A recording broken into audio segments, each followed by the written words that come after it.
This is why we're here, gang. April 26th, 27th, actually. He's just staring at us. Oh, he barks too. Hi, gang. He's falling. How are we doing today?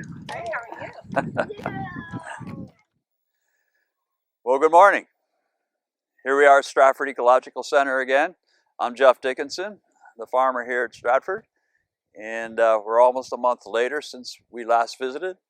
And it's a beautiful day. A little bit of a breeze, but we'll take it here in April and absorb the sun we've got. So I'd mentioned last month that I had planted this corral here in a variety of things. I did a broadcast versus drilling. Not sure it was going to take, but here we are a month later and it is taking. I'm feeling pretty good about it. It doesn't look like much right now, but it's on a good path. We're actually in the middle of our first really good dry period. And as you sort of look through the barnyard and see where the mud's not all mud anymore, and the path going down to the barnyard and come on up here in the field behind me, you'll see the small livestock and the large livestock are actually out grazing.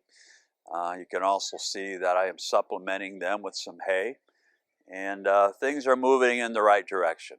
So I'm feeling a lot better than the last time you saw me. But I wanted to talk about the soil and what's going on with this climate change process that we're going through. And I used to, in my naive young days, 30 years ago, think that I got this figured out. I can build organic matter through regenerative practices.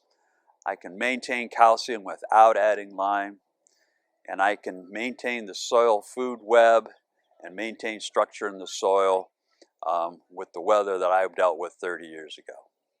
And everything was moving in the right direction. We were at less than 0.5% when we took over this farm here 30 years ago of organic matter. I was able to build it up over to 3.5% after about 10 years.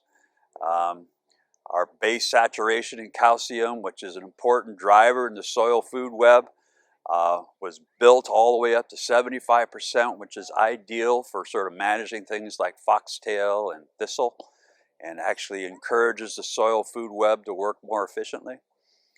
And I was able to maintain a very healthy and deep structure in the soil that allowed the exchange of air and water and nutrients through it very, very easily.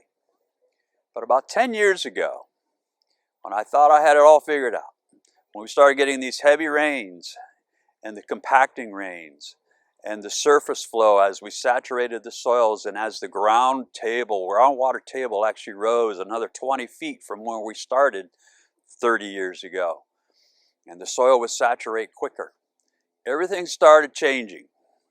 All of a sudden, the organic matter started dropping from 3.5% down to less than 2%, and presently I'm down to less than 1.5% organic matter. I'm almost back to where I started. Same with calcium. Calcium is slowly dropping over time, and I have sort of losing the ability to not have to lime. I've started liming again in our fields. And then finally, the structure. The structure is most troubling because the structure sort of allows the nutrients to move through the soil. And without that, and without air in the soil, regenerative soils have a lot of airflow through them because of the structure and because of the life. And we were losing that structure. Soil compaction was coming back. Crusting on the surface was coming back. We're getting precipitation of the minerals I am pulling up to the surface and creating the salt layer. So it's been a very hard battle. So I'm trying to figure out ways to sort of extend my rotation, to give the ground more rest, to do more deep-rooted plantings, to sort of help me rebuild the structure and to help me bring the calcium back to the surface. And actually, farming's become sort of like figuring out a puzzle, because it's so unpredictable. You have to react to whatever Mother Nature gives you, and we have ways to sort of mitigate that and move around that and change planting schemes and get things figured out. So regenerative agriculture is at a phase where it's actually very exciting because, you know, we're done talking about whether climate change is happening or whose fault it is. We're in a phase right now where we need to start thinking about how to mitigate this process, how to sort of work with it instead of fighting it. And I'm very hopeful, especially on a sunny day like today. And we'll get more into what kinds of things I do to sort of help mitigate these impacts and to improve the soil quality again as we move forward. So enjoy this beautiful day. We look forward to seeing you next month, and enjoy your spring. All right, thank you.